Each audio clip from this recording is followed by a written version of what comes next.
नमः संस्कृताय मित्राणि, सर्वेभ्यो नमो नमः। आप सभी का स्वागत है आज के इस व्याख्यान में। हम लोग दुर्गा सप्तशती के 4 अध्यायों को क्रमशः अर्थ सहित अध्ययन कर चुके थे। आज हम दुर्गा सप्तशती के 5वें अध्याय को अर्थ सहित पढ़ेंगे और इसकी कुछ विशेष बातों को भी जानेंगे। तो आइए शुरू करते हैं हम पंचमः अध्यायः अर्थात 5वां अध्याय। तो इस 5वें अध्याय का विषय क्या है? तो सर्वप्रथम कहे कि देवताओं द्वारा देवी की स्तुति, चंड मुंड के मुख से अंबिका के रूप की प्रशंसा सुनकर शुंभ का उनके पास दूत भेजना और दूत का निराश लौटना, ये इस अध्याय की कथा है ना, कथा वस्तु है। इसका ये सार रूप बता दिया है कि इतना कुछ इसमें होगा श्लोकों में। आइए वही चीज पढ़ते हैं हम विस्तार से। सर्वप्रथम हमने कल तक प्रथम चरित्र और मध्यम चरित्र, 2 चरित्रों का व्याख्यान पढ़ चुके थे। अब हम उत्तर चरित्र शुरू करने जा रहे हैं 5वें अध्याय से। तो जब हम नया चरित्र शुरू करने जा रहे हैं तो उसके लिए हमको विनियोग करना होगा। ठीक है, विनियोग करना यानी कि उसके लिए इसका विनियोग करना होगा, पाठ करने के लिए इसका विनियोग करना होगा। हाथ में जल लेकर के क्या विनियोग है? ओम अस्य श्री उत्तर चरित्रस्य रुद्र ऋषिः महासरस्वती देवता अनुष्टुप् छन्दः भीमा शक्तिः भ्रामरी बीजं सूर्यस्तत्त्वं सामवेदः स्वरूपं महासरस्वती प्रीत्यर्थे उत्तर चरित्र पाठे विनियोगः। देखिए यहाँ पर कहे कि अस्य यानी इस श्री उत्तर चरित्रस्य यानी उत्तर चरित्र के रुद्र ऋषि हैं, महासरस्वती देवता हैं ना, अनुष्टुप छंद है पूरे में, भीमा शक्ति है, ठीक है, भ्रामरी बीज है, सूर्य इसका तत्व है और सामवेद का इसका स्वरूप है इस अध्याय का। और महासरस्वती की प्रीति माने प्रसन्नता के लिए इस उत्तर चरित्र का पाठ के लिए विनियोग करते हैं। अब देखिए उत्तर चरित्र का पाठ, पाठे शब्द यहाँ पर दिया है। अभी तक हम जितने चरित्रों का विनियोग किए थे उनमें क्या था? जपे विनियोग, यहाँ पर पाठे विनियोग कर दिया। तो अब देखिए 2 धातुएं हैं, एक तो जप व्यक्तायाम वाची और एक है पठ व्यक्तायाम वाची। तो दोनों धातुएं एक ही अर्थ में है, व्यक्त करने अथवा बोलने के अर्थ में। तो चाहे आप जपे कहें और चाहे पाठे कहें, दोनों का अर्थ एक ही होता है। लेकिन आजकल लौकी में लोग जप का अर्थ क्या समझते हैं कि जब हम माला लेके जप करते ना 108, वो जप होता है। लेकिन जप व्यक्ता या वाची है धातु, ठीक है। तो वैयाकरणियों को संदेह नहीं होना चाहिए कि जपे बोले कि पाठे बोले। तो चाहे जपे बोले चाहे पाठे बोले, दोनों का अर्थ एक ही है। तो जपे बोलेंगे तो ज्यादा ही सही रहेगा, क्योंकि कई जगह पर इसके इसके जब हम पाठ करते हैं, जैसे रहस्य त्रय पाठ करते हैं ना, तो उसमें क्या होता है, जपे जप का ही विधान आता है, पाठ का विधान नहीं आता है, जप का विधान आता है। तो अधिकतर जप का ही विनियोग करें तो ज्यादा ठीक रहेगा कि उत्तर चरित्र जपे विनियोग। ठीक है, ये इसकी एक बात हुई। हमने अभी तक जो चौथा अध्याय पढ़ा था पिछला, उसमें पूर्व के शुरू से लेकर के जहां से देवताओं ने स्तुति प्रारंभ की थी देवी की, वहां से 23 श्लोकों तक उसमें पूरे में वसंत तिलका छंद है। वसंत तिलका छंद का लक्षण है उक्ता वसंत तिलका तभजा जगौगः। ठीक है, तो इस लक्षण के अनुसार उसका पाठ करना चाहिए चतुर्थ अध्याय का। बाकी प्रथम चरित्र के विनियोग के बाद जो ध्यान आया था, उस ध्यान में भी 19 वर्ण थे प्रत्येक लाइन में, तो यानी शार्दुल विक्रीडित छंद था।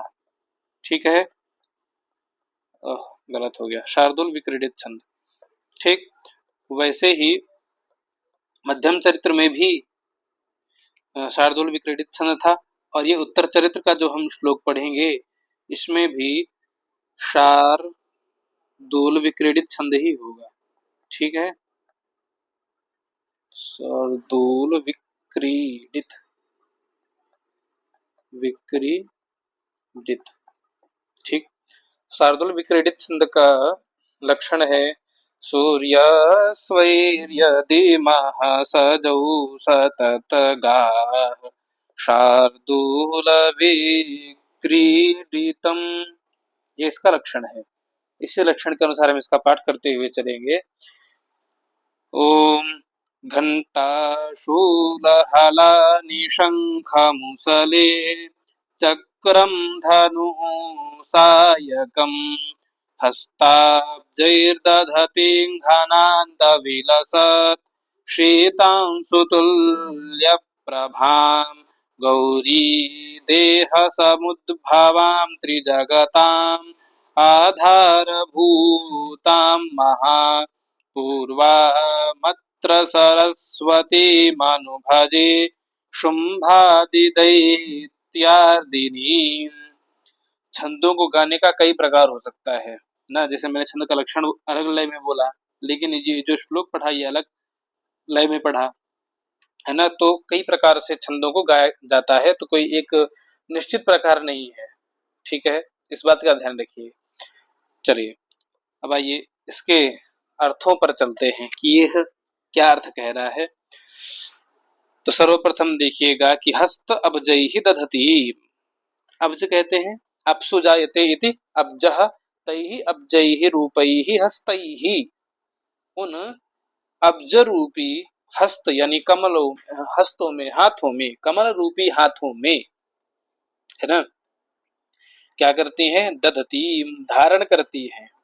क्या धारण करती हैं, तो कहे घंटा, घंटा धारण करती हैं। शूल माने त्रिशूल, हल माने हल होता है ना जिसे खेत जोतते हैं उस तरह का हल, यहाँ पर हलानी कर दिए हैं, हलम हले हलानी बहुवचन, यहाँ पर द्वंद्व समास के कारण यह हुआ है। घंटा च शूलं च हलन च घंटा शूल हलानी, ठीक है, बहुवचन प्रयुक्त हो गया है। और शंख मुसले, यहाँ पर भी द्वंद्व है, शंखं च मुसलं च शंख मुसले, ठीक है, तो शंख को धारण करती हैं और मुसल को धारण करती हैं। और चक्रम, चक्र को धारण करती हैं। धनु माने धनुष को, सायकम माने बाण को, ठीक है, तीर जिसको कहते हैं। तो घंटा हो गया, शूल हो गया, हल हो गया, शंख हो गया, मुसल हो गया, चक्र हो गया, धनु माने धनुष हो गया, सायक माने बाण हो गया। कितने हो गए, 3 2 5 6 7 8, 8 अस्त्रों को हस्ताब्जयी कमल रूपी हस्त में, हाथों में, दधती धारण करती हैं। कमल से तुलना क्यों की जा रही है, बताना चाह रहे हैं कि उनके जो हाथ हैं वह कमल के समान कोमल हैं, ठीक है, लाल लाल है, ठीक। और आगे कहे कि घनांत, घनांत घन कहते हैं मेघ को, बादलों को, बादल जब आएंगे तब क्या होगा, वर्षा होगी। तो घन अंत यानी वर्षा होने के बाद, अंत माने बाद में कौन सी ऋतु आती है, शरद ऋतु, तो घनांत माने शरद, ठीक है। शरद ऋतु के विलसत शोभायमान, शोभा संपन्न, शरद ऋतु के शोभा संपन्न शीत अंशु, शीत अंशु, शीत माने ठंडी, अंशु माने किरणें, ठंडी किरणें किसकी होती हैं, चंद्रमा की, सूर्य की किरणें तो गर्म होती है ना। तो शीत माने ठंडी, अंशु माने किरणें जिसकी हैं, वह माने चंद्रमा के, तुल्य माने समान, प्रभाम माने कांति, शरीर की कांति है जिनकी, शरद ऋतु के समान न, विलसत माने शोभायमान, शरद ऋतु का चंद्रमा देखिएगा बहुत ही सुंदर मनोहर लगता है ना। शरद पूर्णिमा भी आने ही वाली है 3 4 दिनों में, तो उस दिन का चंद्रमा देखिएगा शरद पूर्णिमा का वो बहुत ही शोभायमान होगा ना। तो शरद ऋतु का विलसत माने शोभा संपन्न शीत अंशु वाला चंद्रमा, उस चंद्रमा के समान, तुल्य माने समान, प्रभाम आपके शरीर की कांति है, आपका शरीर ऐसे ही शोभा संपन्न हो रहा है जैसा शीत अंशु का चंद्रमा होता है, ठीक है। समझ में आ गई 2 लाइन, आगे चलें। अब आगे कहे कि त्रिजगताम आधारभूताम, त्रिजगताम अर्थात तीनों जगत यानी तीनों लोगों की, आधारभूताम आधारभूत, तीनों लोगों का आधार है, आधारोधिकरणम कौन, वही देवी, ठीक। और शुंभ आदि दैत्य अर्दिनी, शुंभ आदि जो दैत्य हैं उनको अर्दिनी, अर्दन करने वाली, मर्दन करने वाली, उनका नाश करने वाली, गौरी देह समुद्भवाम, गौरी भगवती गौरी के देह से समुद्भवाम अच्छी प्रकार से उत्पन्न हुई, जिनका प्राकट्य हुआ है, ऐसी यानी पूर्व पूर्व काल में गौरी देह समुद्भवाम, गौरी जी के देह से जो समुद्भूत हुई है, उत्पन्न हुई है, ऐसी अत्र माने यहाँ पर, ऐसी महासरस्वतीम अनुभजे, ऐसी महासरस्वती देवी को मैं अनुभजे, यहाँ पर भजन करता हूँ। अनुभजे धातु है यहाँ पर उत्तम पुरुष का एक वचन है, आत्मनेपदी में है, तो उत्तम पुरुष के अर्थ में कर्ता प्रयोग होता है अहम का। तो अहम अत्र मैं यहाँ पर महासरस्वती देवी को अनुभजे, अनुमाने प्रतिदिन निरंतर, भजे माने भजन करता हूँ। ठीक है, ये समझ में आ गया होगा। चलिए अब यहाँ पर देखिए, यहाँ एक गौरी देव से समुद्भवा, गौरी देह की, गौरी देवी की देह से समुत्पन्न हुई, उत्पन्न हुई महासरस्वती है। ठीक है, सरस्वती के विषय में कई मतभेद है, सरस्वती भी कई प्रकार की है ना। जैसे कि एक ब्रह्मा जी की पुत्री है सरस्वती, ठीक है, और ये मिथ्या है कि ब्रह्मा जी ने अपनी पुत्री से विवाह किया था, ये गलत बात है। ब्रह्मा जी को सरस्वती नाम की देवी प्रदान की थी देवी दुर्गा ने, उनके उपभोग के लिए देवी दुर्गा ने सरस्वती नाम की देवी उनको प्रदान की थी। जैसे विष्णु को लक्ष्मी जी प्रदान की, शिव जी को गौरी स्वयं ही उमा रूप में आई थी, वैसे ही ब्रह्मा जी को सरस्वती रूप में सरस्वती नाम की एक देवी प्रदान की थी, और एक सरस्वती उनकी पुत्री भी है, ठीक है, जो ज्ञान की अधिष्ठात्री देवी है, और एक सरस्वती हयग्रीव भगवान की पत्नी है। ठीक है, जो कि हयग्रीव भगवान भी विद्या के दाता माने जाते हैं, तो इसलिए अधिकतर कुछ लोग हयग्रीव की, सरस्वती की प्राप्ति के लिए हयग्रीव की पूजा करते हैं। ठीक है, तो 3 सरस्वती तो मैंने ही बता दी अभी, और भी कई प्रकार की सरस्वतियां हैं जिनके बारे में अभी मुझे भी ज्ञान नहीं है, पढ़ना है। ठीक है, तो ये बात ध्यान रखिएगा, ये मिथ्या भेद में मत रहिएगा कि ब्रह्मा ने अपनी ही पुत्री से विवाह किया था, ये गलत है। ब्रह्मा की पत्नी अलग है, पुत्री अलग है, नाम एक है, सरस्वती ही नाम है, लेकिन नाम अलग, नाम एक है, दोनों स्त्रियां अलग अलग हैं। ठीक है, और यहाँ पर गौरी देह समुद्भवा, गौरी देवी की देह से उत्पन्न हुई यह महासरस्वती है। ठीक है, महाकाली, महालक्ष्मी और महासरस्वती, ये 3 रूप उत्पन्न हुए थे आदिशक्ति से, जो तीनों देवताओं को प्राप्त हुई। अब वही है ये महासरस्वती जो गौरी देह से उत्पन्न हुई है। ठीक है, ये ध्यान रखिएगा, ये अलग है। अब आइए आगे चलते हैं, इस अध्याय को प्रारंभ करते हैं। तो यहाँ पर कहे कि ओम क्लीम ऋषिरुवाच। अब देखिए, ओम प्रणव का उच्चारण करना अत्यंत महत्वपूर्ण माना जाता है, क्योंकि यदि हम जब पाठ इत्यादि कर रहे हो तो पाठ के पूर्व में ओम लगाना चाहिए और पाठ के अंत में भी ओम लगाना चाहिए।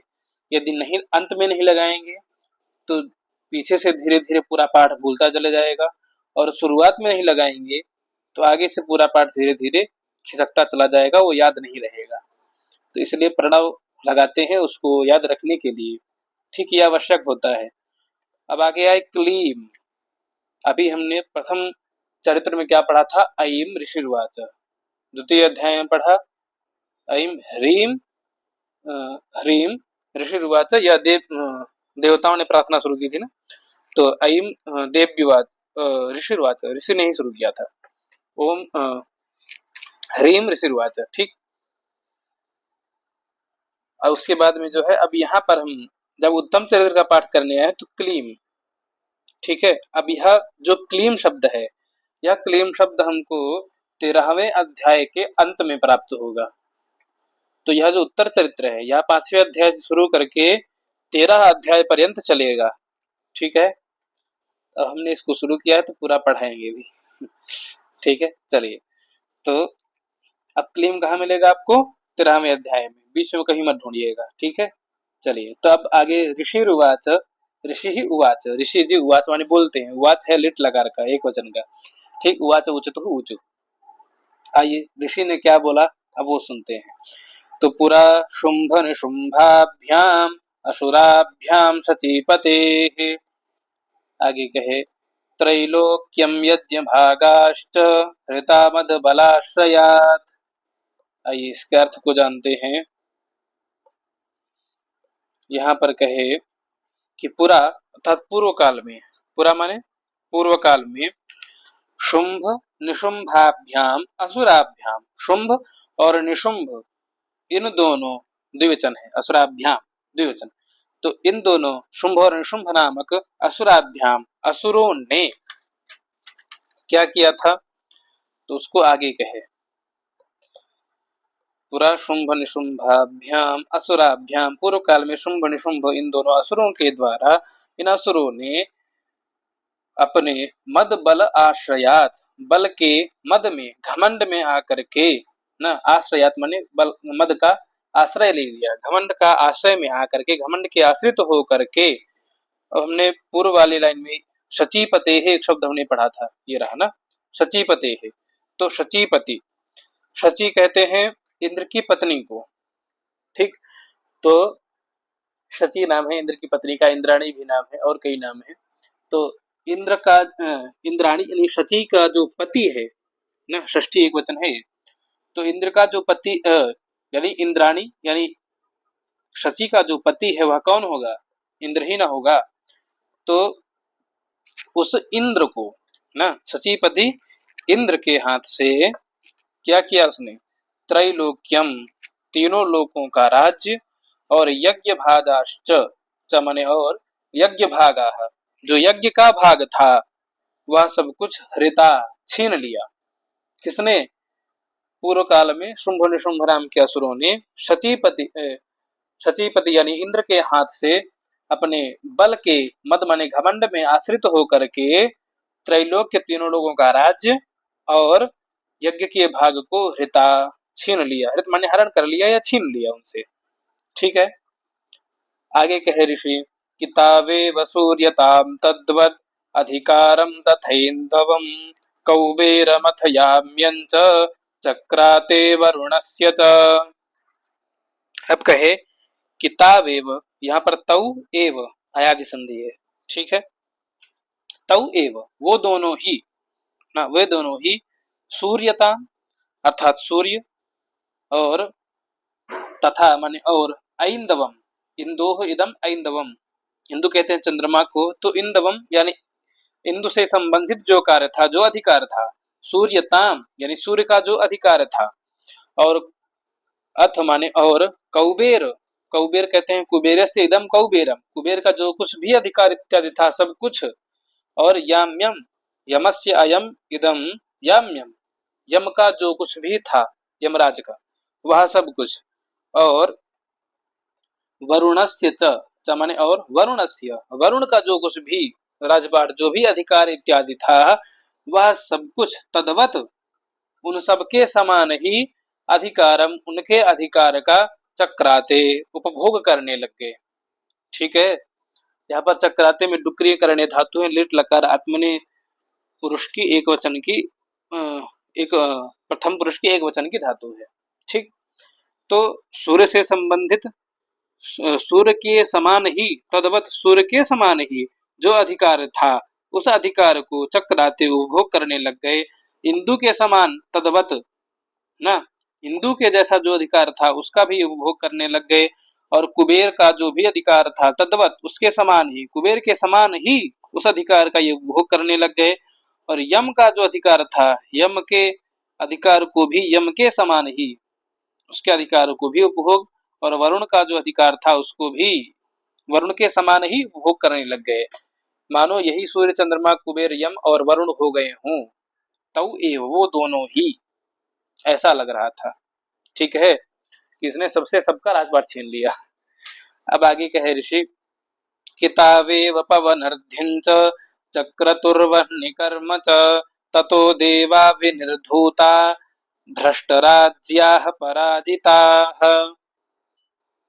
अब आगे कहे कि तौ एव वो दोनों ही ना, उन दोनों ने क्या किया, पवन अर्धिम, पवन कहते हैं वायु को ना, तो वायु के अर्धिम यानी वायु का जो अर्ध भाग था आधा जो भाग है उसका उपभोग करने लग गए ना, क्योंकि वायु का पूरा भाग नहीं ले सकते ना, कि वायु की समान क्षमता नहीं होगी किसी में कि जो तीनों लोगों को चला सके, वायु के दम पर ही हम लोग चल रहे हैं, वायु प्राणवायु खत्म हो जाए, सब निष्प्राण हो जाएंगे, सब मर जाएंगे। तो पवन अर्धिम, पवन का जो आधा भाग था उसको, अर्ध कर्म को, आधे कर्म को, च माने और, वहनी कर्म च चक्रतुहु, वहनी माने अग्नि के, कर्म माने कार्य को, च और चक्रतुहु करने लग गए। यानी कि पवन के आधे कार्य को और वहनी माने अग्नि के पूरे कर्म को करने लग गए। ठीक है, अग्नि का कार्य भी वे भी वही करने लग गए, वही दोनों लोग चक्रतुहु माने कर रहे थे। ठीक, लिट लकार। ततो, उसके बाद में जब ये दोनों लोग सारा काम खुद ही करने लग गए, तब क्या किए कि विनिर्धूता, ना, विनिर्धूत माने, भी माने विशेषण, अच्छी प्रकार से, निर्धूत करना माने अपमानित कर देना, अच्छी प्रकार से अपमानित करके, और राज्या भ्रष्ट, राज्य से उनको भ्रष्ट कर दिया यानी हटा दिया, और पराजिता, युद्ध में पराजित कर दिया, और त्रिदशाह, उन देवताओं को, उन देवताओं का जो भी अधिकार, जो भी अधिकार था, वह ताभ्याम, उन दोनों ने, हरिता, हरण कर लिया, छीन लिया उनसे। ठीक है, त्रिदशा अर्थात उन देवताओं का जो भी अधिकार था, वह ताभ्याम, उन दोनों ने, हृता, छीन लिया, और सर्वे त्रिदशा, सभी त्रिदशों को, सभी देवताओं को, निराकृता, बाहर निकाल दिया। निराकृत कर देना माने उनके ही घर से बाहर निकाल देना, यानी देवताओं का घर कहाँ है, स्वर्ग लोक है, तो स्वर्ग से ही उनको निराकृत कर दिया, बाहर कर दिया, तुम लोग जाओ, तुम लोग यहाँ पर नहीं रह सकते हो। ठीक है, अब यहाँ पर जो चा में ये है, इसका तात्पर्य ये है कि किसी किसी प्रति में इसके बाद एक पाठ और मिलता है कि अन्येषां चाधिकारांसा स्वयमेवाधितिष्ठति, इस प्रकार से, यानी कि अन्य देवताओं का जो भी अधिकार था, वह सब कुछ ये लोग ही अधिष्ठित करके बैठ गए थे, यानी कि यही लोग सब कुछ करने लग गए थे। ठीक, और फिर उसके बाद क्या किया, उनको विनिर्धूत किया, अपमानित किया, उनको राज्य से भ्रष्ट कर दिया, राज्य छीन लिया उनसे, और पराजित करके उनके त्रिदशा यानी सभी देवताओं के अधिकारों को हृता छीन करके, सर्वे सभी को उन दोनों ने निराकृत कर दिया, बाहर निकाल दिया स्वर्गलोक से। ठीक है, समझ में आ गया ये निराकृता। आगे कहे कि महासुराभ्याम ताम देवीम संस्मरन्त्य पराजिताम, है ना। तो अब यहाँ पर कहे कि ताभ्याम, यहाँ था ना ताभ्याम महासुराभ्याम, यहाँ दोनों का ग्रहण कर लीजिएगा। ताभ्याम महासुराभ्याम, उन दोनों महासुरों ने, सर्वे त्रिदशा, सभी त्रिदशों को, देवताओं को, निराकृता, निकाल दिया। तो अब क्या हुआ, तो ताम, वो सारे देवता लोग, ताम देवी, उन देवी को, संस्मरंती, स्मरण करने लगे, जो अपराजिताम, जो अपराजिता है, जो किसी से हार नहीं सकती हैं, कोई उनको परास्त नहीं कर सकता है, ऐसी अपराजिता देवी, ऐसी अपराजिता देवी को संस्मरंती, याद करते हैं, स्मरण करते हैं। क्यों, क्योंकि तया, उन देवी के द्वारा, तयास्माकं वरो दत्तो यथापत् सुस्मृताखिलाः भवतां नाशयिष्यामि तत्क्षणात् परमापदः। कहे कि उन देवी के द्वारा इन सभी को क्या हुआ था, तया माने उन देवी के द्वारा, अस्माकम यानी हम सभी देवताओं को, वरो दत्तः, वर दिया गया था। क्या, यथा माने जैसे कि, जब भी, आपत्सु विपत्तियों में, अखिला सभी देवता, स्मृता मुझे स्मरण करेंगे, न संस्मरंती स्मरण करेंगे, तो भवताम सर्वेशाम, आप सभी देवताओं के, परम आपदः, परम आपत्तियों को, तत्क्षणात्, उसी क्षण, तुरंत ही, तत्काल ही, नाशयिष्यामि, नाश कर दूंगी। ऐसा, तया माने उन देवी के द्वारा, अस्माकम हम सभी को, वरो दत्तः, वर दिया गया था, यथा माने जब, आपत्सु विपत्तियों में, अखिला सभी देवतागण, स्मृता स्मृत करेंगे मुझे, देवताओं के द्वारा जब मैं स्मृत होंगी, तब भवताम, आप सभी देवताओं के, परम आपत्तियों को, विपत्तियों को, संकटों को, तत्क्षणात, उसी समय, तत्काल ही, नाशयिष्यामि, नाश कर दूंगी। ठीक है, तो इस प्रकार से, इति कृत्वा मतिं देवा हिमवन्तं नगेश्वरं जगमुस्तत्र ततो देवी विष्णुमायां प्रतुष्टुः। अब यहाँ पर कहे कि इति मतिम कृत्वा, यानी इस प्रकार की मतिम कृत्वा, मति माने विचार बना करके, बुद्धि बना करके, ऐसा विचार करके, देवा माने देवता, यहाँ पर हाँ देवता लोग, नगेश्वरम हिमवंतम जगमुहु, नग कहते हैं पर्वत को, ठीक है, नग, न गच्छति इति नगः, यानी जो कहीं नहीं जाता है वह नग है, यानी स्थिर रहने वाला नग है, नग माने पर्वत, ठीक। उसमें कुमार संभव ने कालिदास में पहले ही श्लोक में शायद इसका वाचन किया था कि अस्तुत्तरस्याम दिशि देवतात्मा हिमालयो नाम नगाधिराजः, नगाधिराज वहां पर उन्होंने कहा था, नग माने पर्वत, जो न गच्छति कहीं नहीं जाता है वह नगाधिराज ना।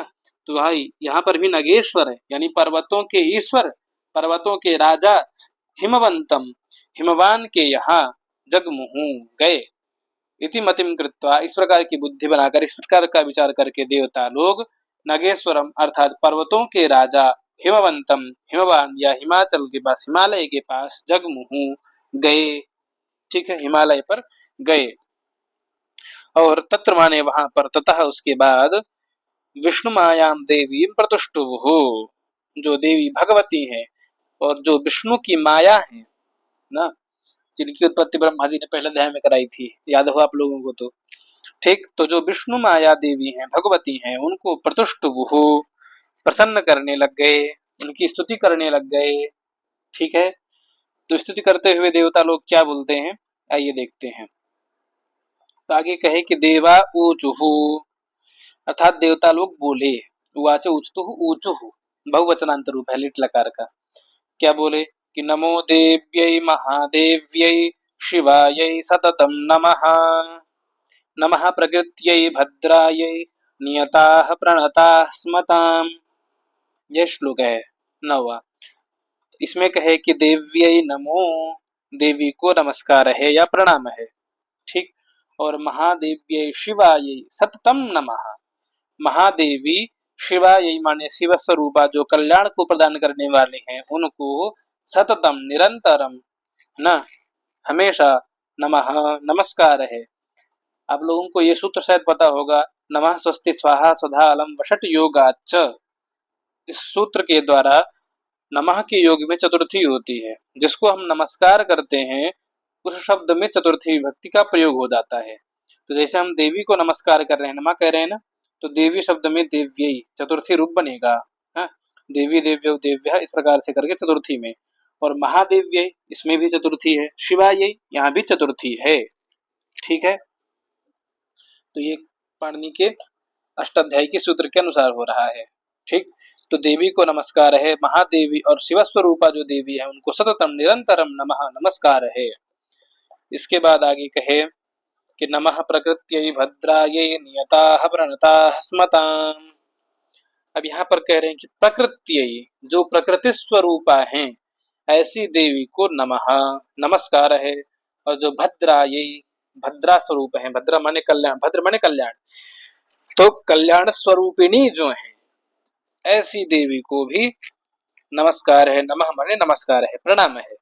और हम सभी लोग नियताः, नियत माने होना नियम पूर्वक, नियम पूर्वक जगदम्बा को प्रणताः, ताम, ताम उन देवी को, प्रणताः स्म, उन देवी को प्रणताः यानी कि प्रणति पूर्वक प्रणाम करते हैं, स्म माने करते हैं, स्वः स्मः तो स्म, ठीक।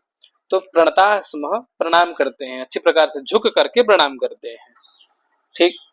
उसके बाद कहे कि रौद्रायै नमो नित्यायै गौर्यै धात्र्यै नमो नमः ज्योत्स्नायै चेन्दुरूपिण्यै सुखायै सततं नमः। अब यहाँ पर कहे कि रौद्रायै नमः, जो रौद्र रूप वाली है, ऐसी रौद्रायै नमः, रुद्र स्वरूपिणी देवी को नमस्कार है। और नित्यायै, जो नित्य है ना, जिनका कभी न प्राकट, जिनका कभी कोई अंत नहीं है, ऐसी जो नित्य स्वरूपा है। और गौर्यई, जो गौरी है, और धात्री, जो धारण करने वाली है, ऐसी देवी को नमः नमः बारंबार नमस्कार है, प्रणाम है, ठीक है। और ज्योत्स्नायै जो ज्योतिष स्वरूप है ना, जो वहां पर हिमाचल प्रदेश में शायद ज्वाला देवी का मंदिर है, तो वहां पर देवी ज्वाला रूप में उपस्थित रहती है ना। तो ज्योत्स्नायै जो ज्योतिष स्वरूप में है, ज्योत्स्नामयी है ना। और च माने और इंदु रूपिण्यै जो इंदु रूप वाली है, इंदु माने चंद्रमा के समान मुख वाली, उपमान उपमेय उपमा है, अलंकार है, ठीक। तो इंदु रूपिण्यै चंद्रमा के समान रूप वाली और सुखायै सुखस्वरूपा देवी को सततम नमः निरंतर लगातार, सततम माने निरंतर या लगातार, नमः प्रणाम है, बारंबार प्रणाम है, लगातार प्रणाम है, ठीक है। तो यहाँ पर बात हुई, इसके बाद में हमने 10 श्लोकों का आज अध्ययन कर लिया है। अब देवताओं ने आगे क्या क्या प्रार्थना की है उसको हम लोग अग्रिम व्याख्यान में करेंगे। आप लोग अंत तक जुड़े रहे उसके लिए बहुत बहुत धन्यवाद। नमः संस्कृताय, सर्वेभ्यो नमो नमः। अभी पढ़ाने के तौर पढ़ाया जा सकता है, लेकिन कुछ विषय ज्यादा हो जाएगा इसमें, इस कारण से अभी विषय को आगे नहीं खींचेंगे, कल ही विषय को आगे बढ़ाया जाएगा। धन्यवाद।